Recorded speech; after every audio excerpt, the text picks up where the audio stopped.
A Sati Sai newsletter from 2004. It says, "Who are you?" And it's from a talk he gave. It doesn't say exactly, but it's the Swami's talk. So he says, "Who are you?"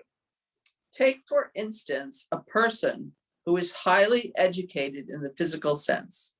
Ask the person a question, "Who are you?"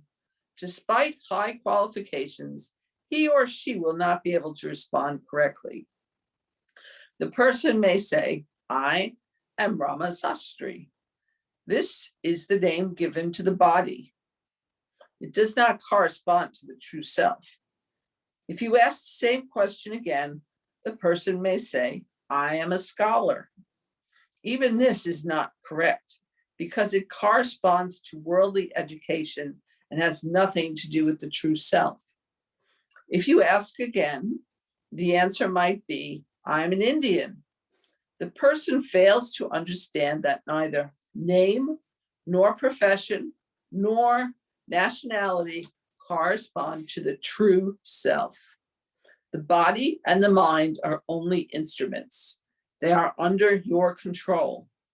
Do not identify yourself with these instruments. You are the master the mind, and be a mastermind. When you explain to people in this manner, they will realize the truth and give the correct answer. All these days I was deluded with body attachment. Now I realize that I am the Atma, which transcends the body, is beyond time, and which cannot be comprehended by worldly education. So self-inquiry is asking the question, who am I? All meditations, regardless of the form of meditation, ultimately lead to the question and the answer, who am I? All the purpose of sadhana is to ask that question, who am I? And to be so far inside ourselves, deep and within, to look within, to find that answer in our experience. So what does it mean to find the answer, who am I, in our experience? Well, Swami particularly liked Ramana Maharshi, and many times talked about him, as well as pointed to him as a perfect example of a devotee, of one who purely looked inside himself with great purity and lived the life of self-inquiry and realization of the ultimate oneness with the divine. Aham Brahmasmi. I am Brahman. And he would say and tell us that Ramana Maharshi at the age of 14 had inquired. Why did Ramana Maharshi at the age of 14 do that? In his life, he had experienced a lot of anxiety as a youngster. And in his family life, I don't know what exactly happened. I have to look into it. But he felt threatened by illness and devastated at the thought of eventually this body's going to die and I don't know what's going to happen, when it's going to happen. So he got a lot of anxiety about that, and a lot of young people do. But the way he dealt with his anxiety was quite unique. He decided, okay, let's get to understand this. My body's dead. And he pretended his body was dead. And he laid down on the floor of his bedroom and said, my body's dead. Now what? And he thought, okay, if my body's dead, my mind still has thoughts and feelings. I'm pretending my body's dead. I'm not moving my body, but my mind is moving and it's having thoughts and feelings. So, okay, what does that mean? Well, I actually am watching the thoughts and feelings that this mind is having. And he then said to himself, I'm watching my thoughts and feelings. I can report on them. So if I can watch them, then I am not them, because there's some part of me observing them. And then he went deeper into his interior questioning, and he looked deeper. He said, well, who is it that's watching these thoughts and feelings? Who am I? And the next process, I think they skipped in understanding, but it's demonstrated through some of his writings. And then he would say, I could watch myself watching myself. So it wasn't the higher mind of the Buddhi watching the lower mind. It was consciousness itself watching the Buddhi, watching the lower mind. So he went deeper. He went, I'm watching myself watch myself. Okay, who am I? Who am I? Who am I? And he lay there, and within 45 minutes, he had the direct experience of being the absolute in oneness with that, beyond the sense of consciousness, the source of consciousness, the eternal, unmanifest absolute. And he would float in and out from that state to consciousness, being consciousness. So he never identified with his mind ever again, or the thoughts and feelings. He never identified with his body ever again. He identified with consciousness, or the soul self, the Atma, and then the source of consciousness, or the source of the soul, the source of the Atma, the unmanifest absolute, Brahman. So in that sense, he would go from the absolute to consciousness, absolute to consciousness. And he spent the next, 20 years or so in a cave, silent, stabilizing that experience. And he actually had left his home for Tiruvannamalai. He left his parents, he left his brothers, sisters, everybody. And his father had passed on. Now, it's possible that the anxiety that he experienced was because of the passing of his father or the illness of his father. And I'm not sure about that because I have to research it further. And I haven't done that yet. But it occurred to me the other day, that's probably one of the causes of his anxiety. If his father could die, to be ill and possibly die, then he could be ill and possibly die. And he got this anxiety.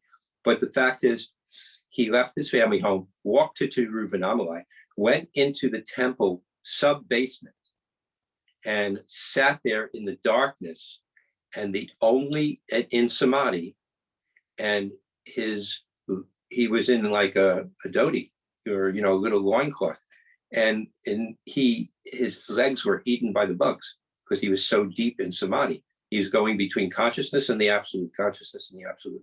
But even when he was in consciousness, he wasn't aware of his body at all. He was deep in samadhi, nirvikalpa samadhi, call it.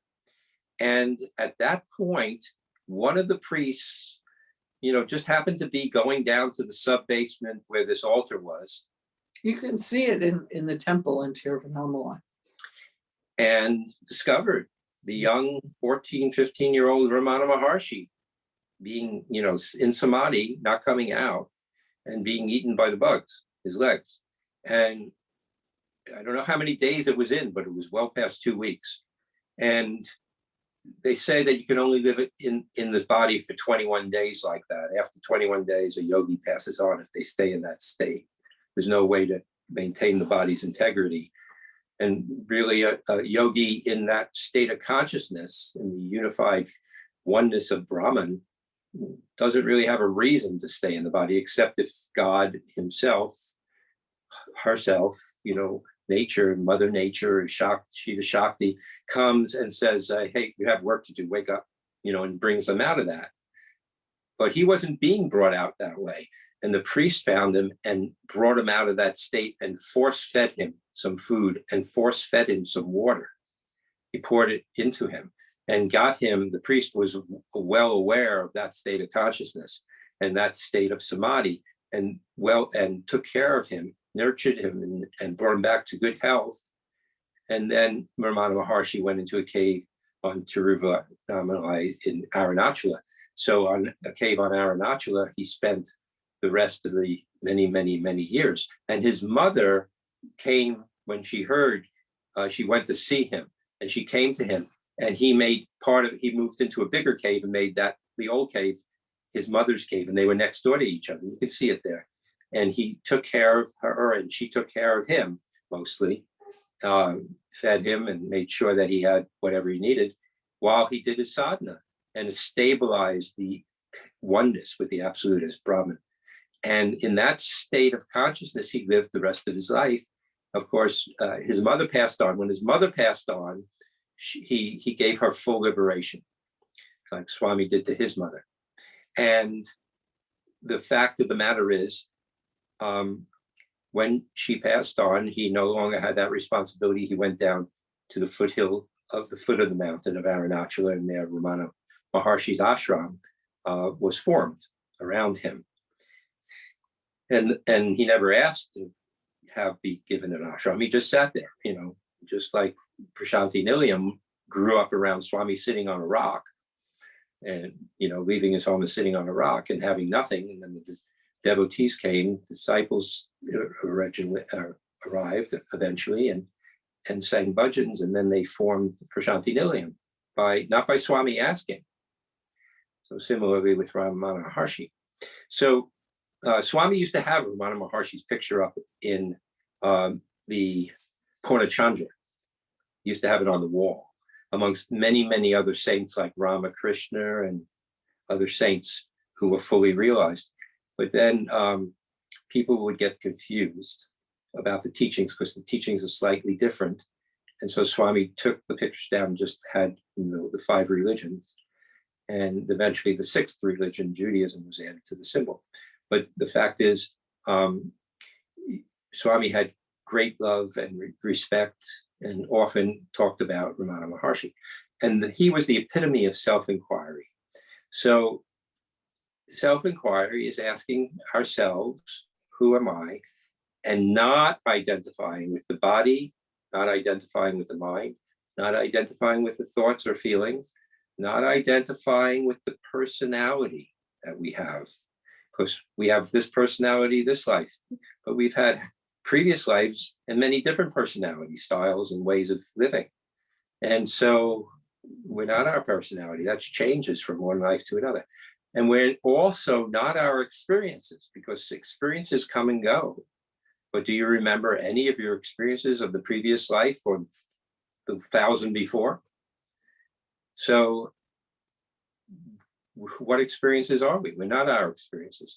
That's our body-mind identification. And we're not our ego, the individual doership. We're not that.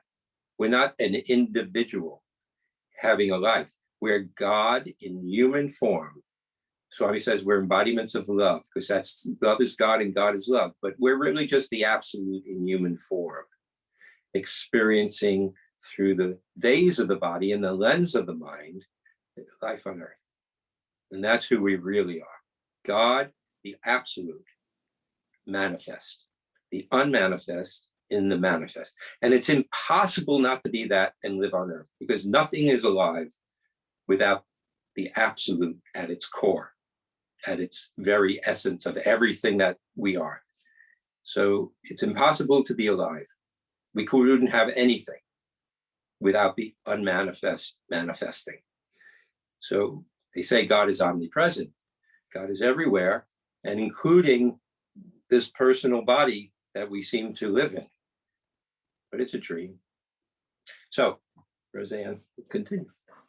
Well, nice. This is in the physical.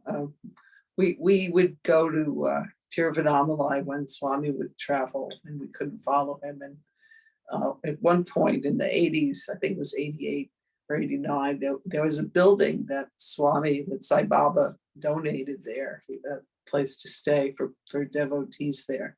So Sai Baba really loves that ashram. They're very wonderful and pure people. The unmanifest is reality.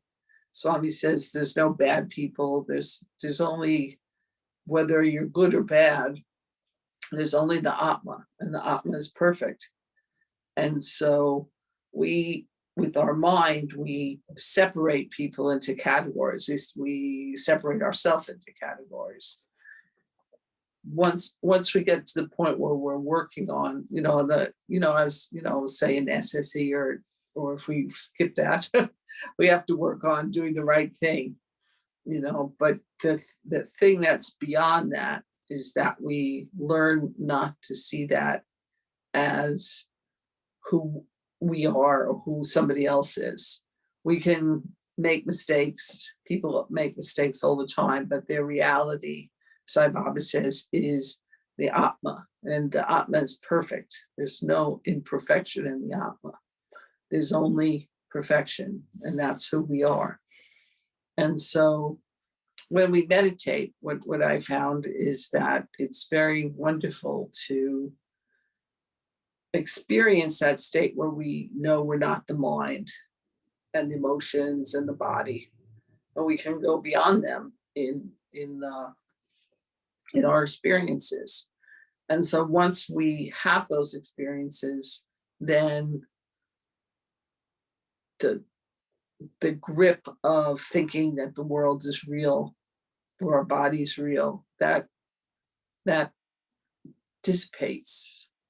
And it could be very quickly, like Ramana Maharshi, or for most of us, it's a little slow, although Swami says any of us can, in a moment, go beyond our mind and know who we are. But the very wonderful experience in meditation is those moments when we go beyond the mind and body and emotions, and we know our true self. And then we act from that. We keep going back to it again and again and again, and we try to live it in our everyday life, so that when the mind says, "Oh, I don't like that," we know that that's not real, so that we can constantly look at what the mind's saying and know that it's not real. Or we can have feelings. We could be scared of COVID. We could be, judging people that go to war. We could be doing all sorts of things that are just the nature of the mind, and worry, and then when we're worried, we're in our body, we're in our mind and emotions. So if we have in a meditation the ability or the experience by God's grace to know that that's not the reality, then we can slowly train ourselves to be knowing that that's not our true self. Our true self is the Atma. And we can every morning and every night, and then all through the day, become more and more and more aware of that reality. So this takes constant remembrance. And to remember, we need to purify our mental functioning. Doesn't take very long, but there's mantras and there's ways that Swami has taught us to do that. For instance, we say Om, or we sing bhajans, or we say the name of God while working, or we dedicate our work to God and the service of God, and God gives the fruits thereof, nishkama karma. All these things are ways to purify the mind so that it lets go of the materiality that we've been brainwashed into from birth by our parents, by our teachers, by the government, and by our corporations that we work for, or employers, by advertising on TV, radio, and the newspapers. All this stuff is brainwashing into the material identification with the body and the mind. So to reverse that takes some effort and time. That's what all spiritual sadhana is about, reversing that brainwashing. And Swami gave us the Mahavakya, the great affirmation in 1984. I am God. This is the truth. He said, this is the greatest mantra. And I'm sure he gave it in Sanskrit at the time, or Telugu, but he did also give it in English. So he said, I am God. I am not different from God. I am the indivisible supreme absolute. Sat Chit Ananda, truth, consciousness, bliss. Grief and anxiety can never affect me. I'm ever content. Fear cannot enter me. I am God. I am no different from God. And he told us to repeat that like a loop tape whenever we can remember. And he said in that speech that he gave it, he said, you say this and you will be one with Brahman. You could say and be the truth. Aham Brahmasmi. It will lead to that. It takes time. And so since 1985, when I found out about it, because I wasn't there in 84 during birthday, but as soon as I found out about it in 85, sometime that year, I've never stopped saying it. I've always remembered saying it. So that's a purification of the mind. That's setting the mind in the right track to know what is reality and what isn't, and to undo all the harm that social brainwashing has done through the first at least 2 decades of our lives, sometimes 3, 4, 5, whatever it may be, until we wake up. But we wake up to truth when we make an effort. And in meditation, we experience that truth. So when we meditate, we're concentrating on something. Maybe it's the breath, maybe it's the light within our hearts, the jyoti, maybe it's the name and the form, the name of God, the form of God that we most adore. Maybe it's, other ways, concentrating on the energy that flows from the base of the spine to the top of the head. And as it reaches each chakra, it opens up. Whatever the way is that your way is most comfortable, that you find most comfortable, do not give it up. Ever. It's like holding on to the feet of God. So from the moment that I learned to meditate as a freshman in college, where I was an atheist, really, at best I was agnostic, and was a scientist, pre-med student. And then I was taught transcendental meditation, and by somebody coming to campus and my friends telling me this is great to do. So I did it. But from that moment on, I meditated twice a day, every day, no matter what. 15 minutes at that time. And 15 minutes turned into 6 hours, 3 hours and 3 hours, when I went and became a teacher for Maharishi's group, learned how to be a teacher. And then he had me teach his teachers because I was really ardent about it. But then I asked Swami inside, not outside. I asked Swami inside. I took his picture out of my drawer when I was in Switzerland with Maharishi for a year. And I said, Swami, Sai Baba, please. I didn't call Swami then. I called him Sai Baba. Please, please, please let me know. Is this right to stay or go? Let me know. Because the next day he was Mahesh Yogi, which I call him now, because he wasn't really a Maharishi, God bless him. He was going to make me the teacher of his teachers and his right hand man. There was 100 of them, but I was going to be one of them.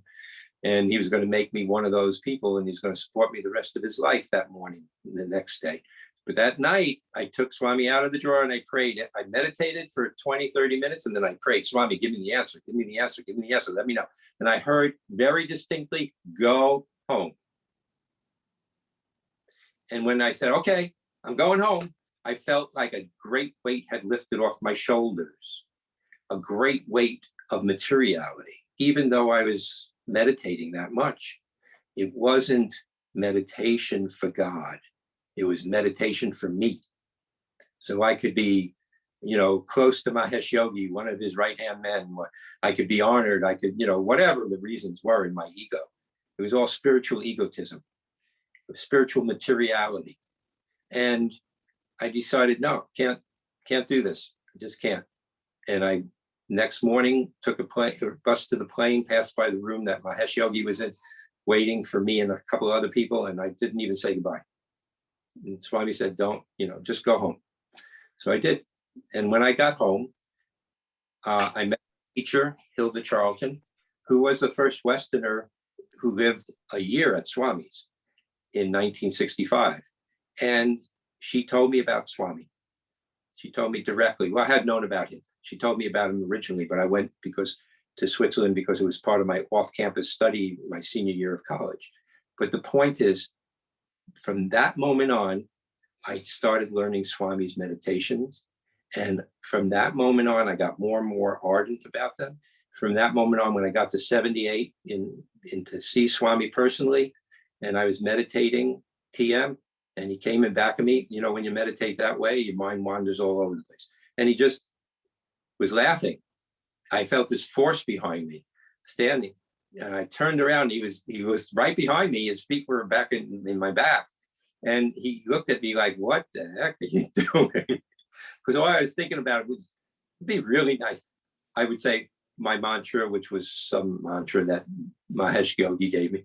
And I said, was thinking all the time, would be really nice to have some ice cream. I wonder where I can get ice cream. It's so hot here. Oh my God. And then I come back gently, easily, and effortlessly to my mantra, but then I was off and running again within seconds. And I would do that for a half an hour or an hour. And Baba was like, what are you doing? So he called me in for an interview, and he didn't say it, but he looked at me like that. He called me in for an interview, and Roseanne was there actually. And he said, he said, monkey mind, what is meditation? And then he started telling us concentration leads to contemplation. Contemplation leads to meditation. Meditation is going beyond the senses, going beyond the mind. Contemplation is thinking about, who am I? What is the meaning of life? Where am I going? Where did I come from?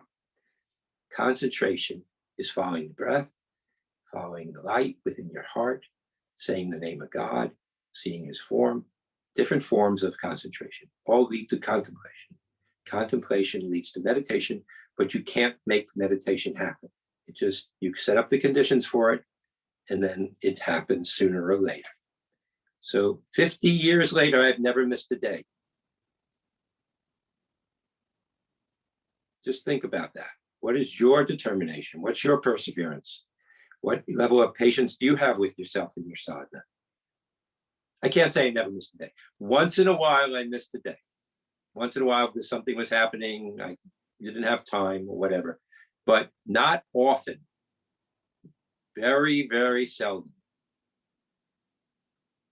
And even to this day, I meditate. So, because it's really nice to close your eyes and just the world disappears and everything in it. The dream is gone. But it takes time to get there sometimes. Maharshi was lucky. He did it in his past lives for many, many, many years of sadhana. That led to this life where he only had to do it for 45 minutes. He was lucky, but I'm not there yet. And it's been 50 years. You know, I'm closer than I was 10 years ago, 20 years ago, 30 years ago, 40 years ago, 50 years ago, but I'm not there yet. Just persevere, have patience. It'll happen. It will happen. And Swami has guaranteed it for everyone who is sincere in their sadhana. You don't have to do it yourself because he gives the grace. And he said, the last thing that happens is my grace. And he said, nobody can do it themselves. Without my grace, it's not possible. Everybody has his grace. Just be sincere, be perseverant. Don't count the number of japas you do or names of God you do. Don't do that. Don't say, I have to say 1,008 names of God today. Oh, right. Okay, fine. Why 1,008? Because maybe one of them will be really authentic, really drive it home. You know, I don't have, you know, I disappear after about 10. I'm gone. Just, you know, 108, nice, but that discipline doesn't have to be maintained. What's the point of the discipline has to be maintained. What's the point of the spiritual practice? To know yourself and know everybody else's self, and then love that self and serve that self in everyone. That's the point of all sadhana. That's the point of meditation. Do you want to add? Swami said that we don't have to go away, you know, and leave the world. He said that if you have a tree and you have a seed, the seed grows another tree. So we might think we're going away, but the seed is always there, the seed of our samskaras, our past tendencies. So they're always going to grow until what he says, we fry the seeds like spices are fried so that they can't sprout in the fire of sadhana, in the fire of self-inquiry. And we ask, who am I? What's my reality? And so the reality that he shows to us when we meditate, it's very hard to get it in other ways. we can get it, by doing service, by seeing the other person as the infinite absolute. And we can see it, and we can feel it in bhajans when we're loving God. But the easiest way is in meditation, because it's just the quietness, everything quiets down. Yes. So let's do it. How about that? So we'll Om 3 times and go inside. Now, I want everybody to be self-inquiring for purpose tonight. What's the purpose? Know yourself, yes. But also the purpose is for peace on earth. To love all and serve all. Become the peace you would like to see in the world. Become the love.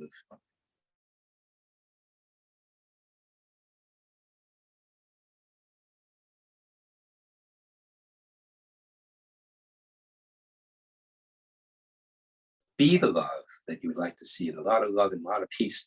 This love. Meditate to be. All you have to do is get the mind out of the way. And the mind doesn't stay permanently out of the way ever. So it'll come back. Even yanis, fully realized beings, have mental thoughts and feelings. They just don't get attached to them. Those thoughts and feelings don't stick to them. They just come and go like clouds in the sky of consciousness. So be that. Be the consciousness within yourself. Be the reality of who am I. So let's go. So we'll Om 3 times and away we go.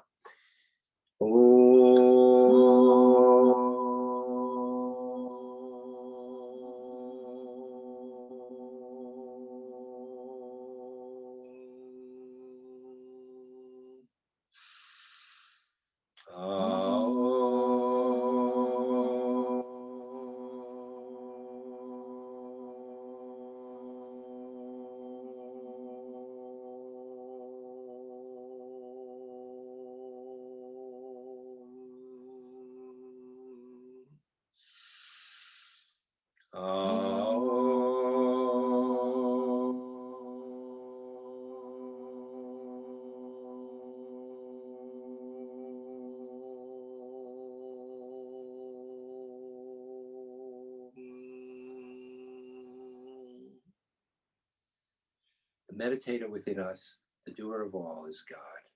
Swami, you lead our meditations. You bring us home. We place ourselves lovingly and with sincere devotion at the lotus feet of our Lord, Bhagavan Sri Satya Sai Baba, and ask that he meditate within us. He lead these meditations. God is everything and everyone. So take about a half a minute, let the mind settle down. Make sure your body's comfortably straight and your head's comfortably erect, and that you won't have to move for the next 35, 40 minutes.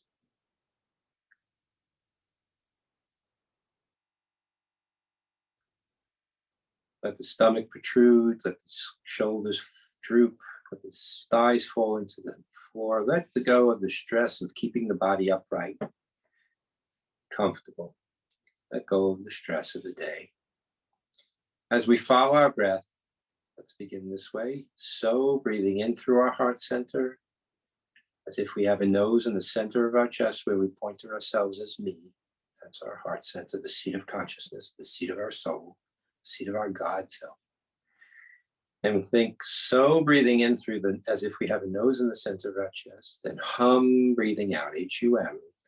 Hum breathing out, which means I am that I am. When the mind wanders and you notice, no criticism or judgment of your mind for wandering is needed. Just come back gently, easily, effortlessly to so breathing in, hum breathing out. This is the appropriate way to meditate. All meditations are the same in this regard. Gently, easily, effortlessly returning to the point of concentration without criticism or judgment of the mind for wandering. Mind wanders because it's its nature to wander, and the mind wanders because as the stresses are released, the karma is dissolved, the mind is kicked into thoughts and feelings. So no judgment or criticism is needed. Thinking so, breathing in, thinking hum, breathing out.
So,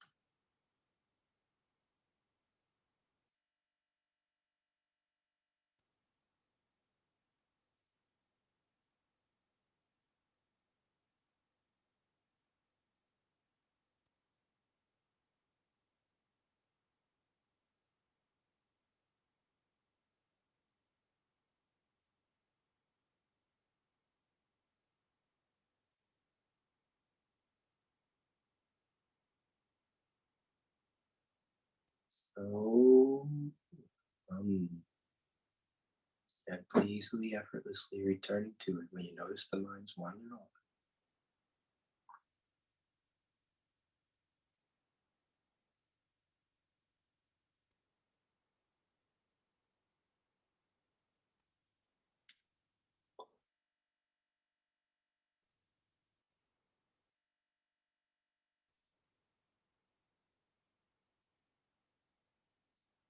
Now imagine within the heart center there's a light.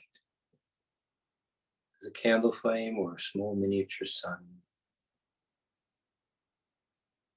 Go beyond the breath, the subtlest level of the body that we can follow. Go beyond the body into the higher intuition, the buddhi, by visualizing the sun within your heart and letting the mind dwell on Om. It's the thought Om. So hum, the breath turns into its origination. The word came out of the absolute Om. So let the mind dwell on that fundamental, primal foundation of the mind, Om, which has the vibration 100,000 times the frequency of the spoken word. So subtle, 100,000 times more vibrant, more subtle than the spoken word. That's scientifically proven. So let the mind dwell on Om, the light of love, the light of peace within the heart. Go between those fences as you walk up the road, the path to liberation, to freedom.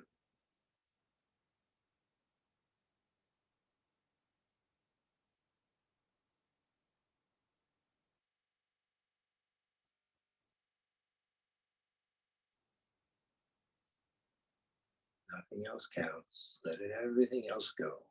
Just let the mind dwell on Om. Light up within the heart, light of love, grow brighter, stronger, heart unfolding, opening its petals, the 12 petals of the lotus of the heart. All the qualities of God are becoming yours. Unconditional love, unconditional peace, equanimity,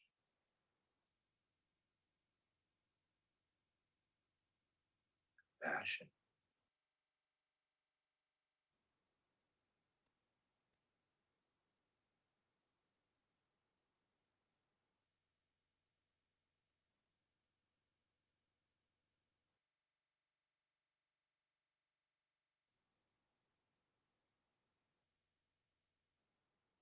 Letting go into the Om and the light of love, the light of peace within the heart. Expand. Let go of the stresses. Let go of the world. Let go of the daydream. You can take it back later if you want.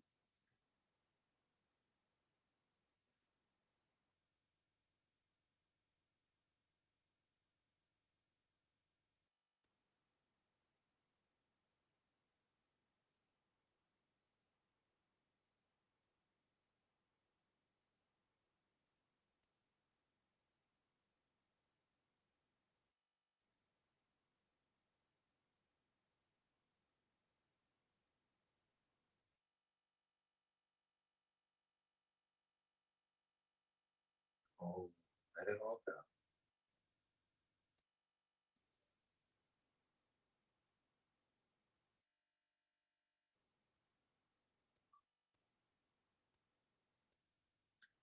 Now ask yourself this question from your intuitive Buddhi, the higher mind.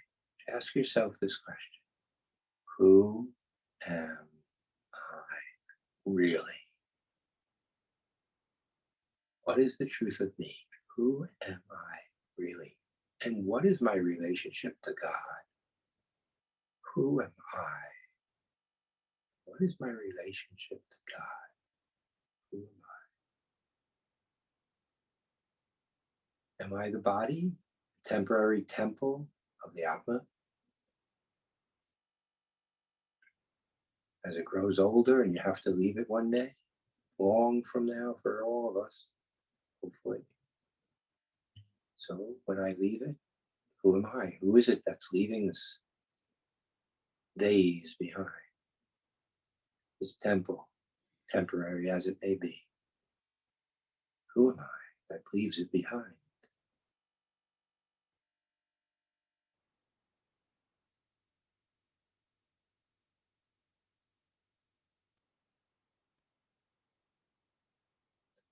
When the body's left behind, when a spiritual being leaves his body or her body behind, the mind is also left behind.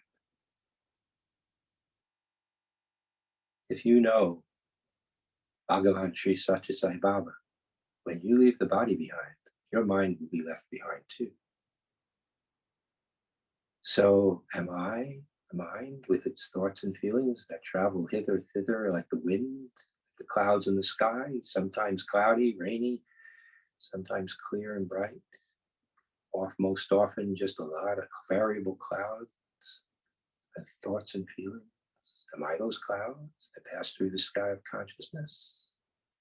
Am I the thoughts and feelings that I can observe, that I can watch, that I can report on? Who am I really? Who is it that's watching these thoughts and feelings? Who's watching these clouds? Who is it that's observing passage of the thoughts, feelings, the results of actions of others and myself? Who is it? Who am I?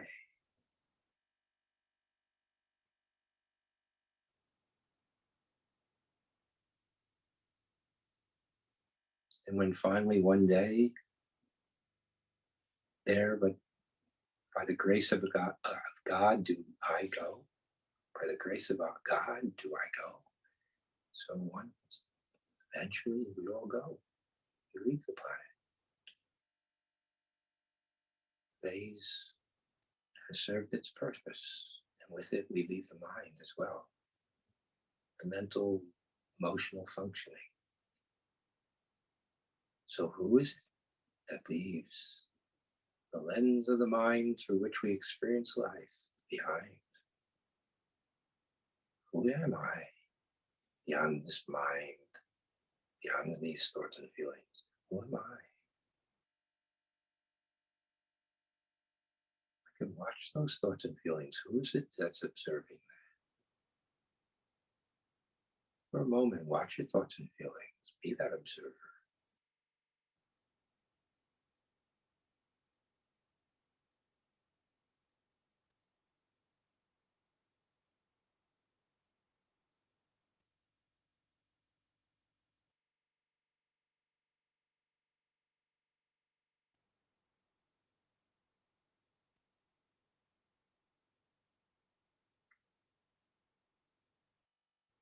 In this present state of consciousness, we're watching, our higher mind is watching our lower mind. Our intuitive Buddhi is watching the lower mind functioning.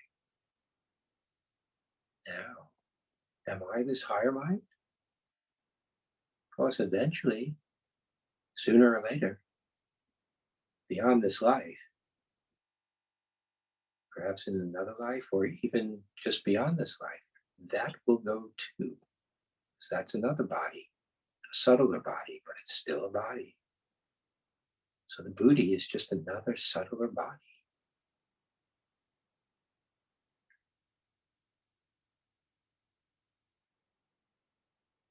I can observe myself observing myself. I can watch myself watching myself. Who am I? Who is the observer of the observing booty? I can watch my booty watching my lower mind.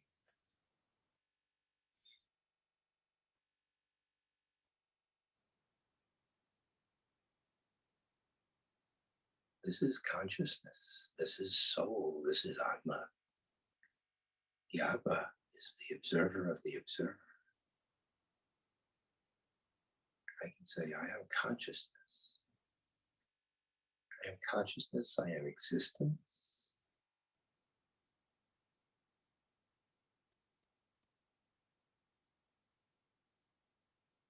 I am love embodied, soul self. We can say that at this point. Be that for a moment. Just feel it. Be the observer of the observer. Some people have a problem doing that, but just think, I am not my higher mind.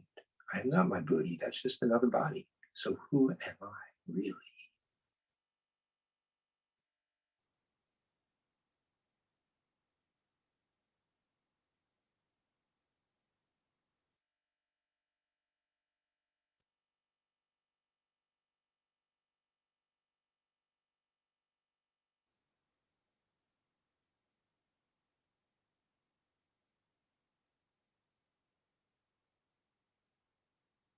In self-inquiry, we can even go a little one step further. Consciousness comes out of existence, out of life. But before I was born, before I was conceived, and after this body leaves, and all the bodies are left, after all creation ceases to exist, the eternal me that was never born and will never die still is the source of consciousness. That I am. I am that I am. Aham brahmasmi, om tat sat. I am the unmanifest, the absolute, manifest as a soul. But I go now back to the source of who I really am. The real, true you and me is one with the eternal, absolute, unmanifest. Satchitananda, truth, awareness, source of consciousness, awareness, bliss.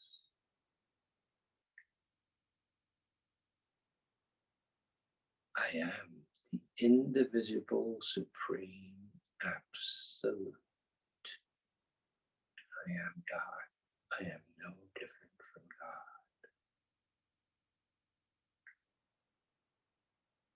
God. Let everything go, and all that remains is that.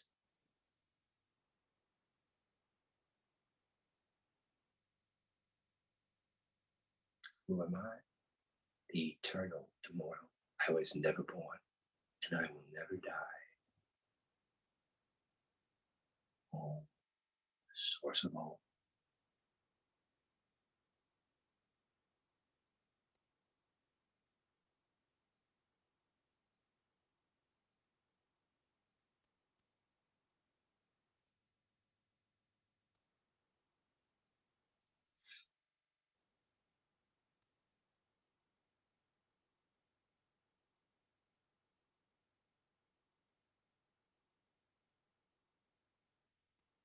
I turn it over to Roseanne to allow this awareness to expand within us, fill all of our consciousness.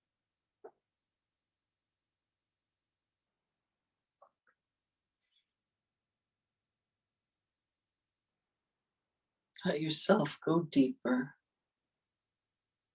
deeper into the silence.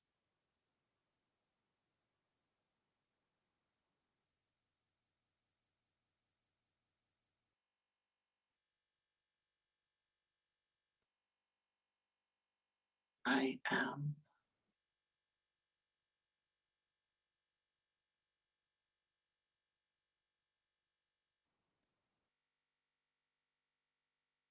deeper into the reality of who we are. I am. Oh, deeply in.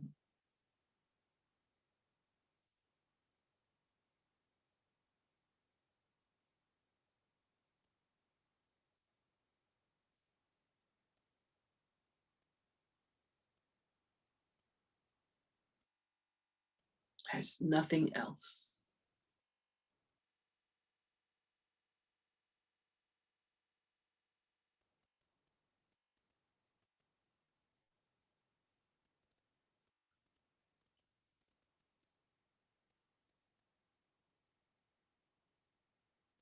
We find it within.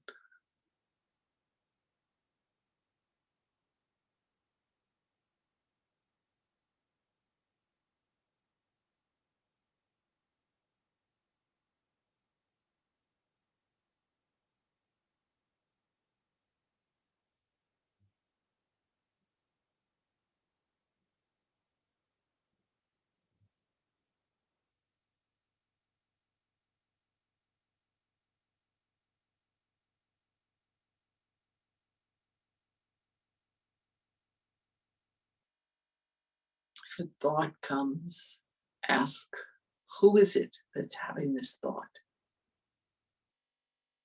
Let the answer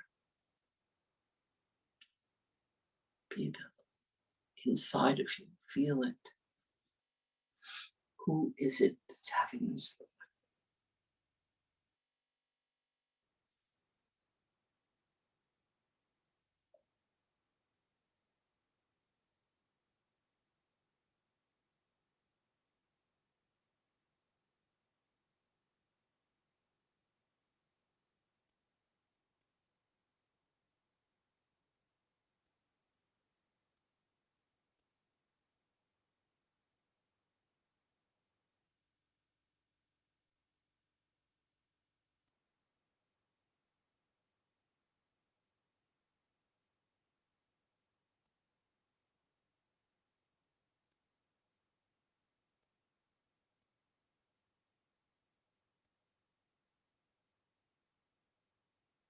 Just feel it beyond words, beyond form.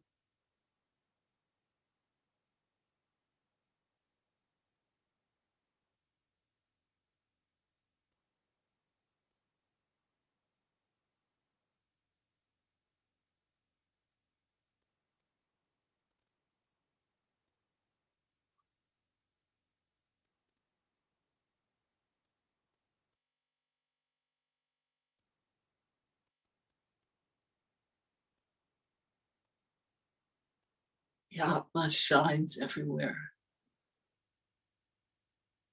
Our deepest self.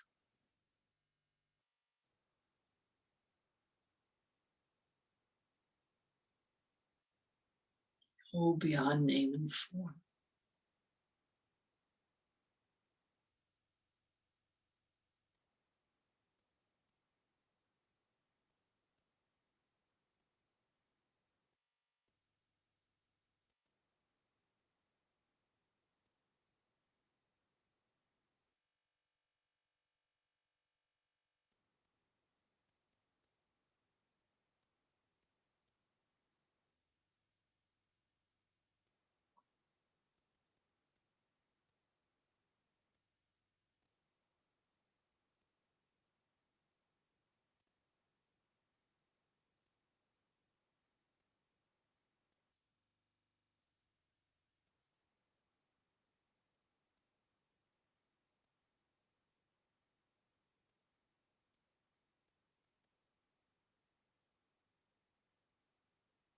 Who am I?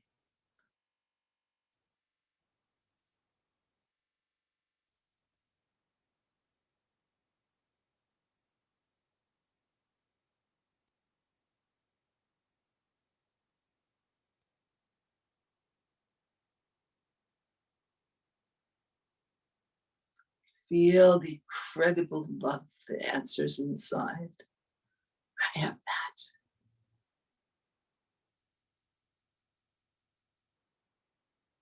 Om Tat Sat Om.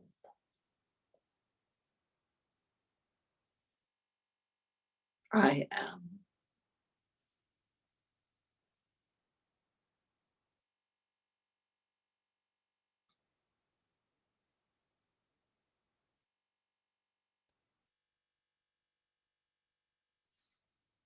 Go beyond.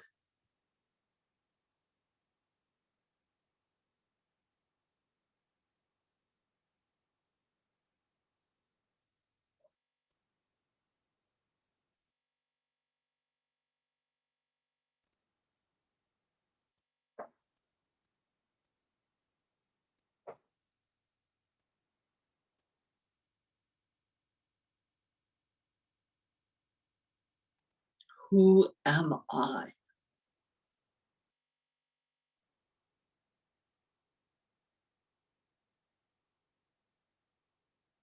The indivisible. I indivisible. There's nothing that's not within me. Who is this?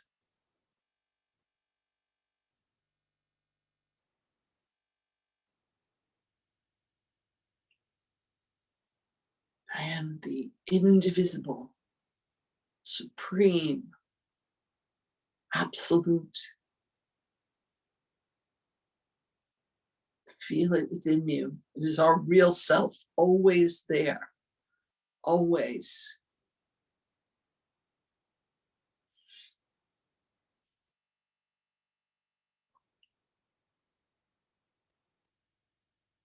Experience it.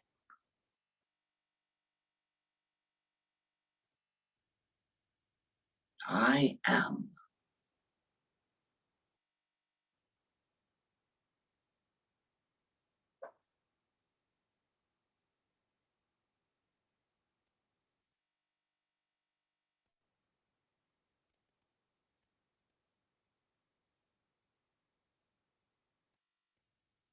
Sat, Chit, Ananda.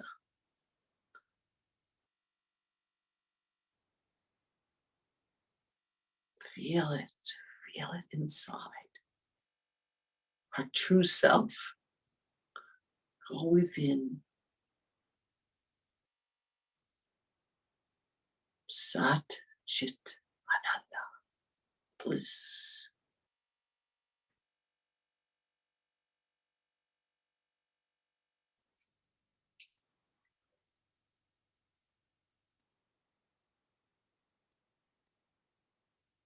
Truth.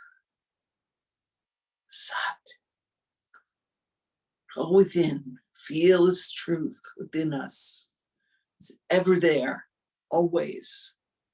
Truth is our real self.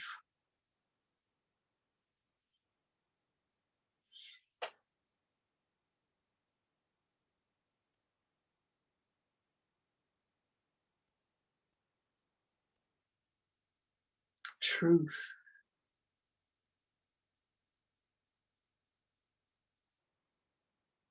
The one without a second.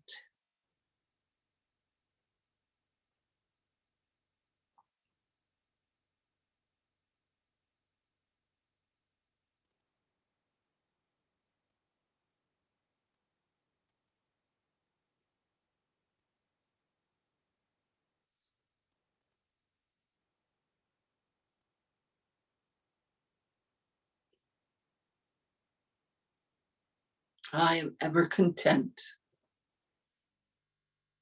I am. There's nothing I need. There's nowhere to go. Nothing to do. I am ever content.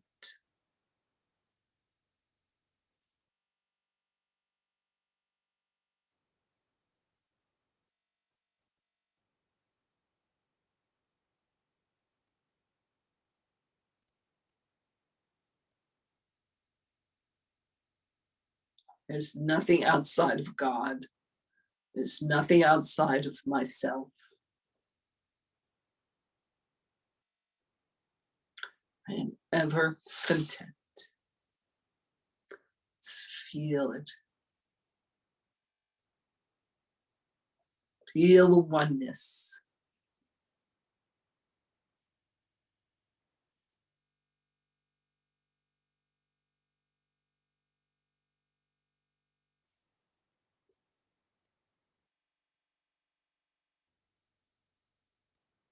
Feel its glory that's our real self.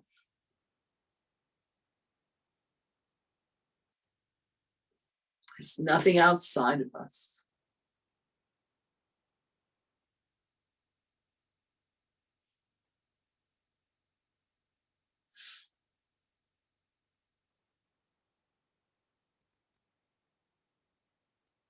The mind separates, but our true self, the Atma, knows its oneness.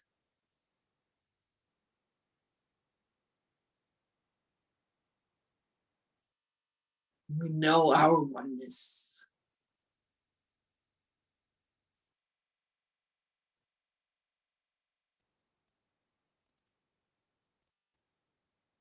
Rest in this wonderful, wonderful feeling of oneness.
If the mind has to dwell on something, let it dwell on our Lord Satya Sai Baba. We are within him, ever one.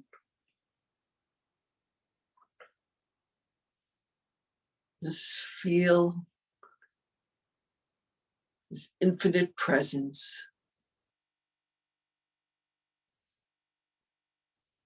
He takes care of us till we reach the goal of oneness. This wonderful feeling. It's our birthright every second. Whether our eyes are open or closed, it's our real self. Sai Baba is always guiding us to that oneness. Let's just love him with all our heart, all our soul, and all our being. As we slowly come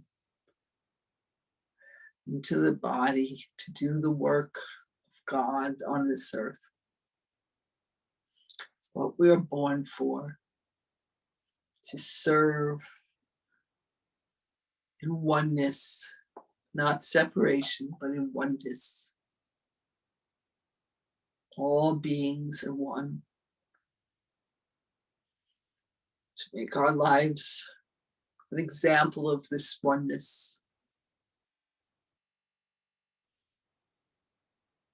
And no matter how many times we might forget, Swami is always whispering to us, I am.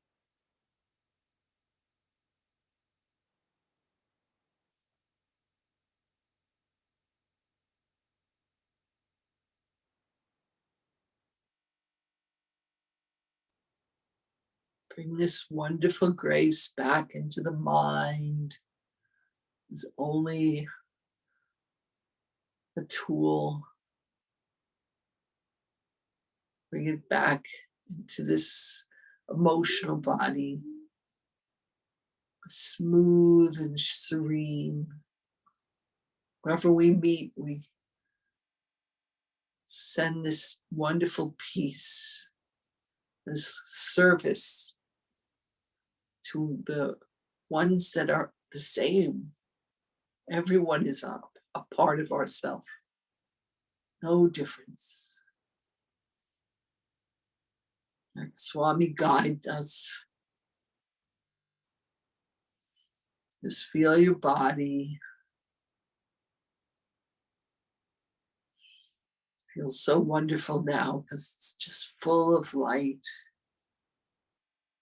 If there was any dis-ease before, just let it be disappeared, because nothing that's negative can exist in this consciousness. Only perfection.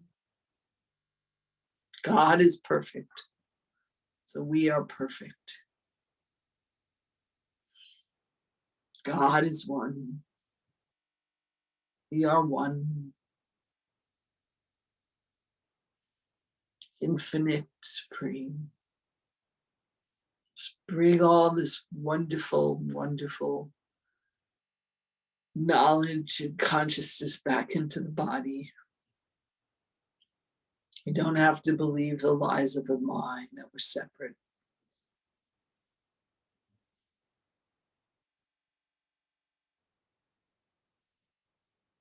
Feel the breath flowing in and out of your chest, coming back into the body.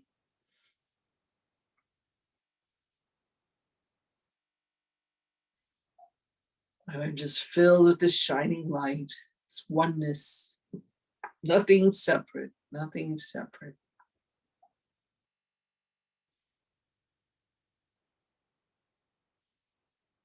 Feel your feet on the floor. Very firmly coming into the body. We're totally different. Not the slaves of the mind anymore.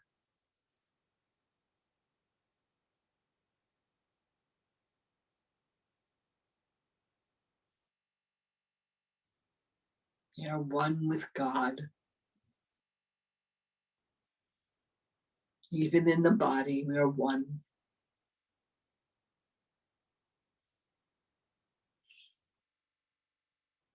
Just bring yourself in, feel your breath, feel your body. Back to the heart center as we own for peace in this world, for love for all beings, and happiness. May all beings be happy, healthy, and prosperous. May they be at peace. May they know their God oneness. May they have an instant God awakening this moment as we own for peace on earth, for loving all and serving all in this particular way now. Oh.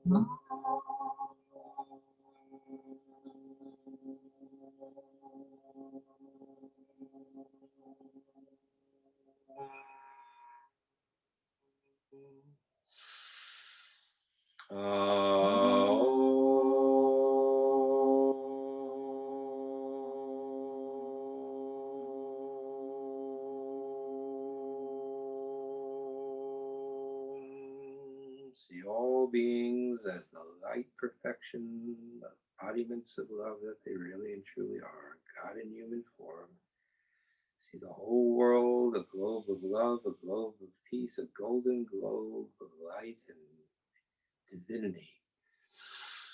Oh.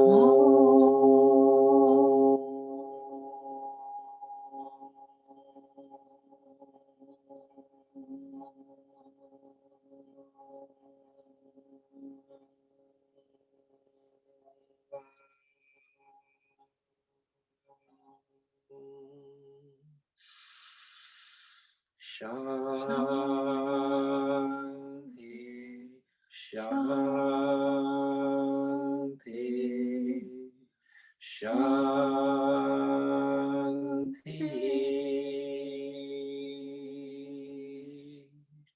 Peace, love, unity for all beings. May all beings be happy and at peace.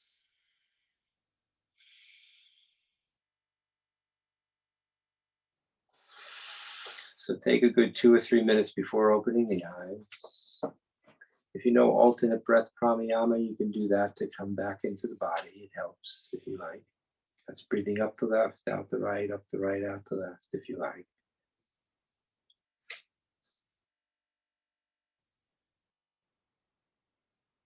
Coming back to our dharma, coming back to our familial responsibilities,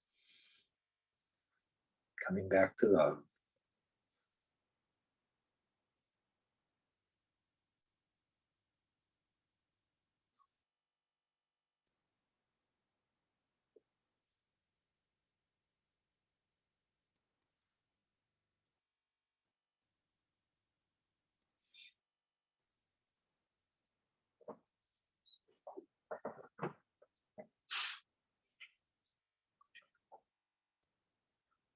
We thank you, Baba.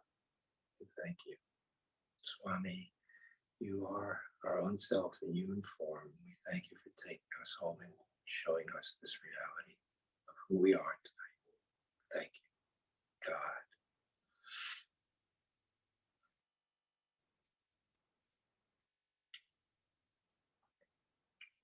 So if anybody would like to share or say anything, feel free. And if you want to ask anything, please feel free. We have a few minutes. That's so blissful. We didn't know it ended, and suddenly we had to come into our bodies. I didn't know the time passed, and it was almost the end. It was so good. The grace of God is with us, within us and all around us. Sairam, it was very beautiful, Al and Roseanne. Sairam, thank you very much. Nice to see you. Thank you. Right. Thank you. This is first time I am attending, but this is so beautiful. So next time again, I will wait for this one. Thank you very much for being part of this, part of all. Thank you. Halfway through mid part, I didn't realize where I was completely. I think I don't know. I must have. I don't know if I slept. I was not sleeping. I think I suddenly heard you somewhere, and I think I got up again. Transcended the mind. Yeah. Sairam, Brother Al, this is Mohan, and it was so beautiful that everything else disappeared from my consciousness. That's I didn't know where I was. It was just somewhere else. Somewhere from out of this world. Sairam. That's our real self. Yeah, you were established in being, established in oneness with God. You're aware. Thank you so much. Thank you. It is so heartening to hear everybody say that, because I felt the same. I was jolted back and I was like, for a minute, I didn't know where I was. And then I realized, and I thought maybe I slept or something happened, but no, it looks like everybody had that same experience, and I'm feeling so peaceful. Thank you, brother and sister Roseanne. Ram, thank you. I call it disappearing when I meditate. Sometimes I Roseanne, listen, I have to get to the patients at the office. At 9 a.m. If I'm knocked back, you got to get me out at 8:45. 9 a.m. at the latest. And I do this. She does the same. She disappears as well. Sometimes just gone. So that experience becomes reality as much as we experience it. It broadens, it lengthens, we remember, it becomes the daily experience. Hold on to this truth of your experience. Don't doubt it. This is God. This is who you are. This is who we all are. Don't doubt it. I did not fall asleep, by the way. Maybe one or two did, but the ones that talked have not fallen asleep. I'd just like to say that I really appreciate these sessions from both of you, and it's really had profound changes in my life. And I feel like this last week was amazing, and it really related to these things, but I just can't thank you enough. We thank Thank Swami. you. Thanks, Swami. Swami is everything. We would be nothing without him. Nothing. We are very lucky to be in the, awareness of Satya Sai Baba and Prema Sai Baba. He's already here. Just remember, maybe a decade or so before he reveals himself. Stick around. It's going to be even more exciting. More fun. So I'm so happy to be with you all. Thank you so very, very much. Sai Ram. Sai Ram, brother. Sai Ram. Looking forward Thank to the next session. you. Sai Ram. Sai Ram. So close with a prayer, right? Yeah. Yes. Okay. Oh.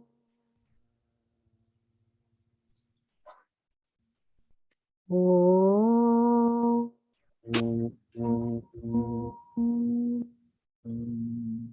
Oh.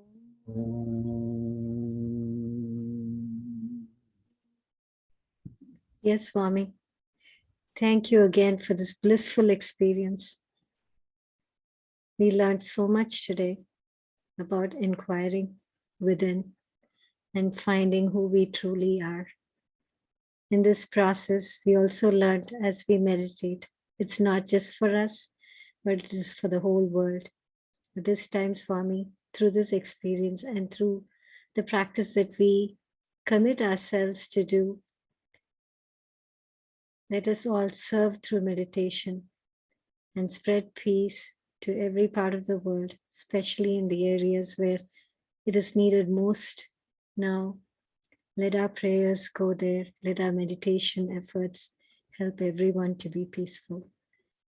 Thank you for this experience today, and help us to experience it every day with the aid of all these things we learned today.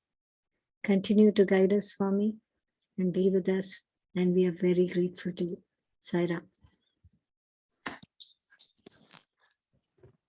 Sai Ram, brother. Sai Ram, sister. Thank you so much. Thank you, everyone, for joining, because the more people, it feels the energy is so beautiful, though it is virtual. Jai Sai Ram. Sai Ram. Invite others to also come and join us. Invite others. Sai Ram. Sai Ram. Hi. Um,